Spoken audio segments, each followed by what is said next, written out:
पाँच B 5 B: बेरोजगारी, भ्रष्टाचार, बीएमबी का झील का गंदा पानी और बीजेपी। इन सब से सुंदरनगर की जनता को मुक्ति दिलाएंगे। सर आपने ये 4 B's तो बता दिए कि आप इन सब से मुक्ति दिलाएंगे। बेरोजगारी आपने कही, कोई रोड मैप है बस कैसे बेरोजगारी का मामला मुद्दा है? बेरोजगारी तभी दूर हो सकती है जब हम यहाँ कोई इंडस्ट्रीज लेके आए। तो हिमाचल में आप इंडस्ट्री के लिए जगह भी तो होनी चाहिए सर, यहाँ जगह है? लॉ एंड ऑर्डर का भी बड़ी समस्या इन 5 सालों में सुंदरनगर में रही। शराब कांड, चिट्टा कांड और ये एग्जामिनेशन हॉल में नकल का सारा हुआ है। और अभी एक और यहाँ कांड हुआ जिसमें शरेआम हॉस्पिटल में डॉक्टर की पिटाई हुई है। तो इन पे कोई अच्छा मैसेज नहीं लोगों में गया और सरकार की तरफ से लॉ एंड ऑर्डर की सुधार के लिए कोई प्रयास नहीं लिए गए, कोई स्ट्रॉन्ग मैसेज नहीं दिया। सीएम साहब का ये एक स्टेटमेंट आया है कि भारत जोड़ो यात्रा पर निकले राहुल गांधी, लेकिन दूसरी तरफ कांग्रेस ही टूट रही है। तो पहले तो कांग्रेस जोड़ो यात्रा उनको करनी चाहिए थी। गोवा के आज एक न्यूज़ आ रही है कि वहाँ पे 8 MLA आपके दूसरे पाले में जा सकते हैं। तो क्या कहेंगे सर इस पर कि कांग्रेस को एक्चुअल में बहुत मेहनत करने की ज़रूरत है? नमस्कार दर्शकों, स्वागत है आपका इस विशेष इंटरव्यू में। और मेरे साथ आप देख सकते हैं सोहन लाल ठाकुर जी हैं। सोहन लाल ठाकुर, मैं आपको बताऊं 2 बार के MLA रह चुके हैं। सर आज चलते चलते बात करेंगे क्योंकि बहुत खूबसूरत जगह पर हैं हम, जिसका नाम है सुखदेव वाटिका। जी हाँ, सुखदेव ऋषि के ऊपर इसका नाम रखा गया शायद। तो 2 बार के MLA हैं और साथ ही साथ पिछली बार जब कांग्रेस की सरकार थी तो उस वक्त चीफ पार्लियामेंट्री सेक्रेटरी भी रह चुके हैं, यानी CPS शॉर्ट में कहा जाता है।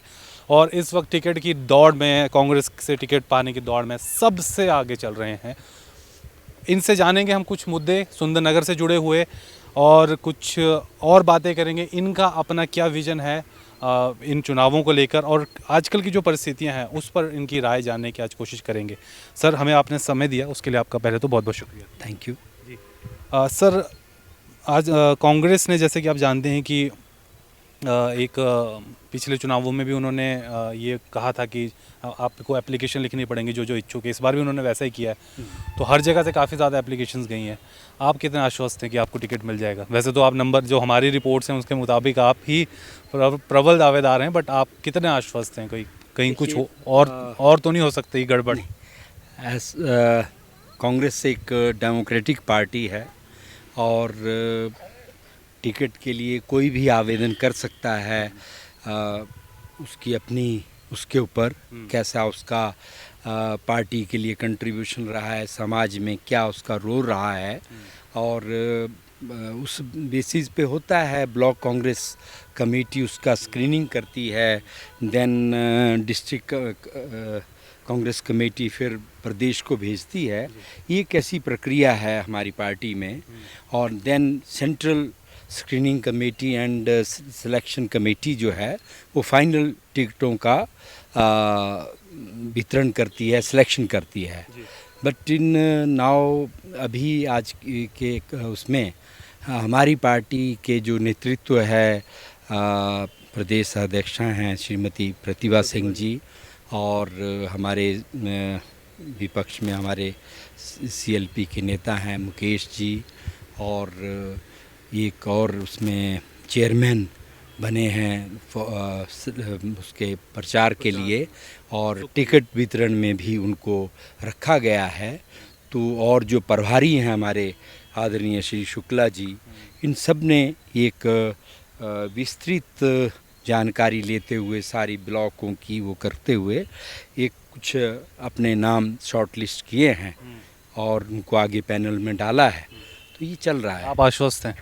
हाँ, आश्वस्त हैं। पार्टी चाहे, और जो हमने पार्टी के यहाँ जो भी कार्यक्रम हुए हैं पिछले 5 सालों में, तो हर फ्रंट में बीजेपी को अपोज किया है जो गलत नीतियों के लिए। ऑन दैट बेसिस हमें लगता है कि पार्टी हमें इस बार फिर से मौका देगी। हाँ सर, क्या लगता है इस बार कांग्रेस को बहुत ज़्यादा मेहनत करने की ज़रूरत है? क्योंकि जिस प्रकार की खबरें बार बार आ रही हैं कि आपके कई राज्यों में सरकार होने के बावजूद सरकारें वहाँ पे गिरी हैं और बीजेपी की सरकारें वहाँ बनी हैं। आज क्या अगर मैं आपको एग्जांपल दूँ, सीएम साहब का भी एक स्टेटमेंट आया है कि भारत जोड़ो यात्रा पर निकले हैं राहुल गांधी, लेकिन दूसरी तरफ कांग्रेस ही टूट रही है। तो पहले तो कांग्रेस जोड़ो यात्रा उनको करनी चाहिए थी। गोवा के आज एक न्यूज़ आ रही है कि वहाँ पे 8 एमएलए आपके दूसरे पाले में जा सकते हैं। उस क्या कहेंगे सर इस पर कि कांग्रेस को एक्चुअल में बहुत मेहनत करने की ज़रूरत है? ठीक है, मेहनत तो करने की ज़रूरत रहती है, हमेशा करनी भी चाहिए।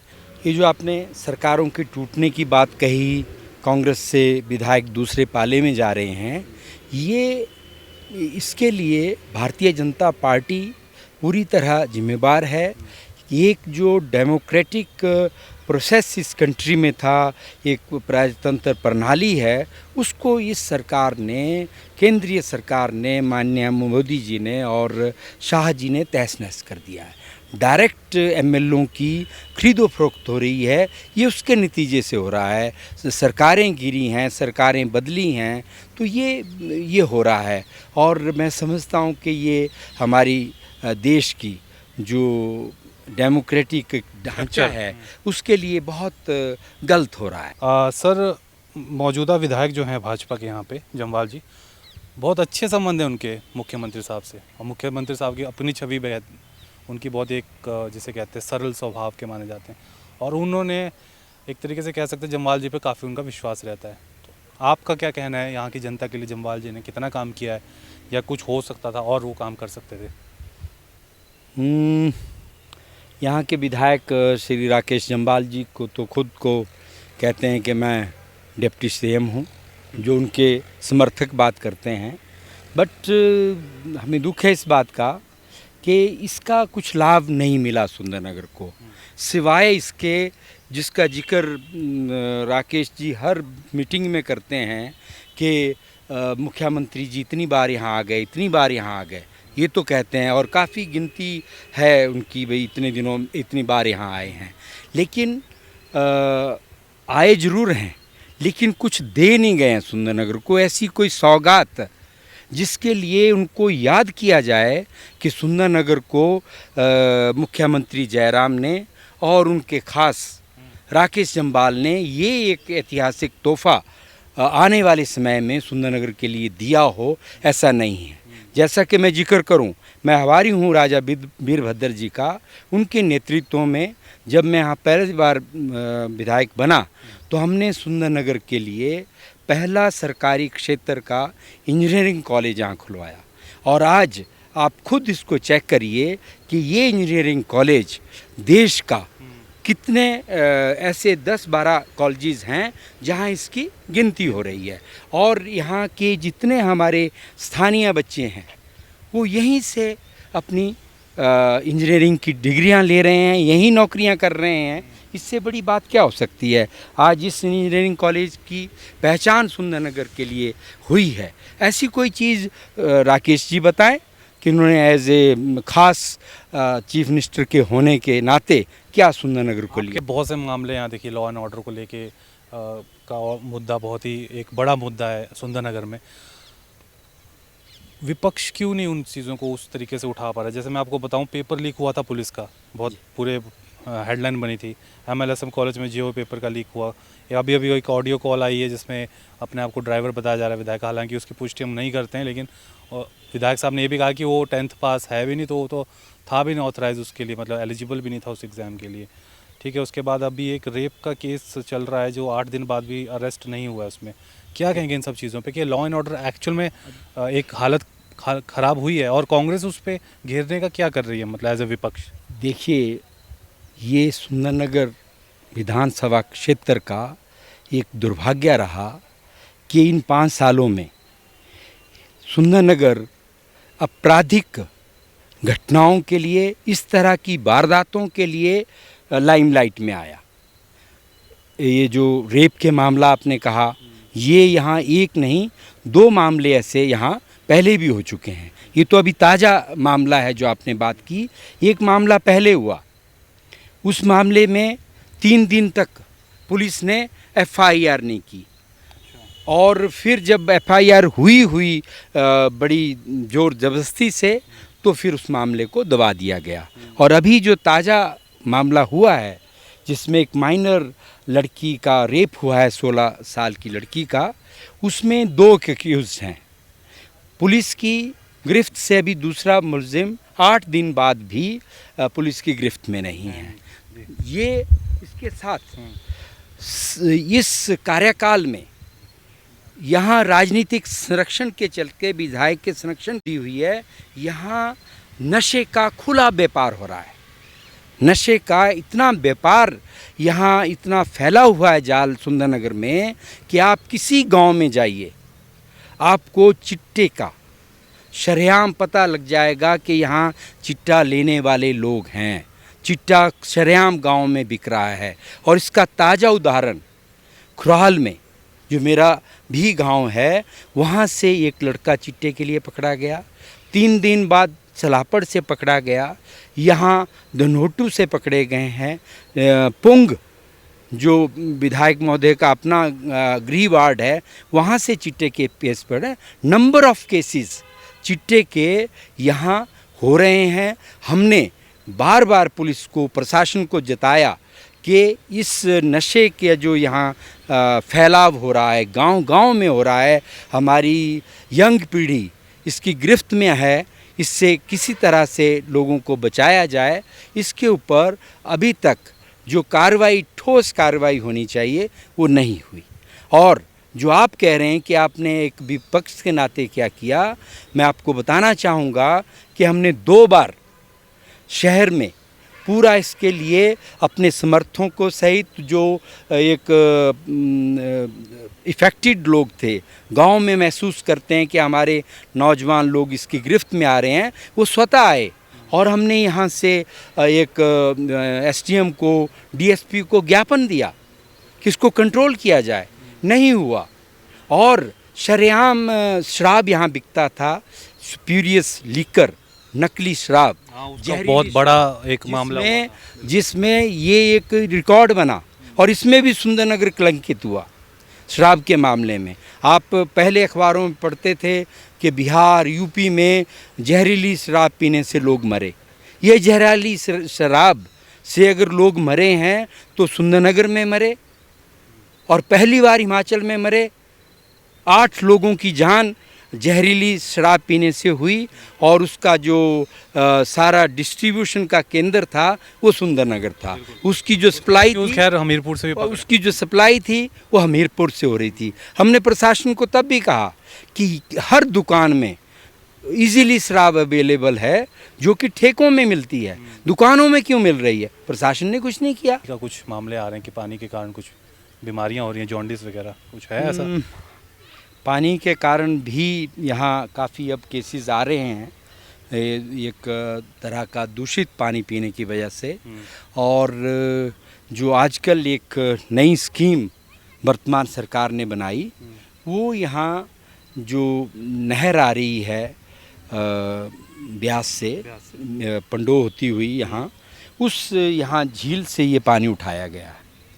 अच्छा। और निश्चित तौर से आप देख सकते हैं कि मनाली से लेकर ये नदी जो आ रही है, जिसका एक रेज़र्वायर पंडो में है, और फिर ये ऊपर होते हुए यहाँ आती है, तो इसमें जितना भी वहाँ से गंद फंद है, एक ऊपर है, उसका पानी इधर आ रहा है, उसी से आ रहा है। जलाशयों में आप जानते हैं कितना गंदगी भरी रहती है, तो पानी यहाँ से लोगों को अब पेयजल योजना के रूप में दिया जा रहा है।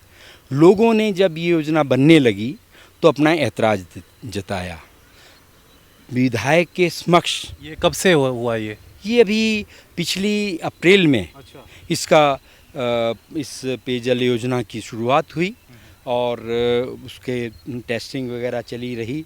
अब ये कुछ महीनों से लगातार यहाँ सप्लाई दी जा रही है, और जब से सप्लाई मिल रही है तब से लोगों ने इसकी ज़्यादा कंप्लेंट्स की कि इस पानी का टेस्ट अच्छा नहीं है, पानी का क्लियर देखने में बिल्कुल साफ़ नहीं है, कई बार बिल्कुल खदला पानी आ जाता है। इस तरह की घटनाएं जो लोगों ने शिकायत करी, और फिर विधायक जी को मजबूर होना पड़ा, लोगों को बुलाना पड़ा इस पानी के बाबत सफाई देने के लिए।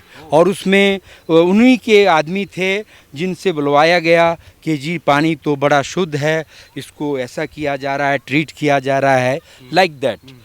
बट जो आम लोगों की, हम ये नहीं कहते, आम लोग से पूछिए आम लोग क्या चाहते हैं, आम लोग क्या कह रहे हैं, वो है। और आम लोगों के कहने पे फिर विधायक महोदय ने ये मान लिया कि अच्छा आप ही अगर ऐसा नहीं चाहते हैं तो हम झील से नहीं उठाकर नहर से उठा लेते हैं। हमारा ये कहना है, लोगों का ये कहना है कि सोर्स तो वही है, पानी तो वही आ रहा है जिसका बेसिक ऑब्जेक्शन है लोगों को। तो ये एक फजूल खर्ची और ज़बरदस्ती लोगों को ये यहाँ का पानी पिलाया जा रहा है, जबकि सरकार यदि चाहती तो जो सुंदरनगर में इससे पहले नेचुरल सोर्सेज के पानी आ रहे थे, ग्राउंड वाटर जो बरझानू से पंपिंग से थ्रू आता था, ये ट्यूबवेल के माध्यम से वो लिया जा सकता था, वहाँ एक्स्ट्रा लगाए जा सकते थे, कहीं दूसरी जगह से लंबी स्कीम बनाई जा सकती थी, सोचा जा सकता था। ठीक है, आप बहुत सारे आरोप लगा रहे हैं आप मौजूदा विधायक पे और मौजूदा सरकारों पे।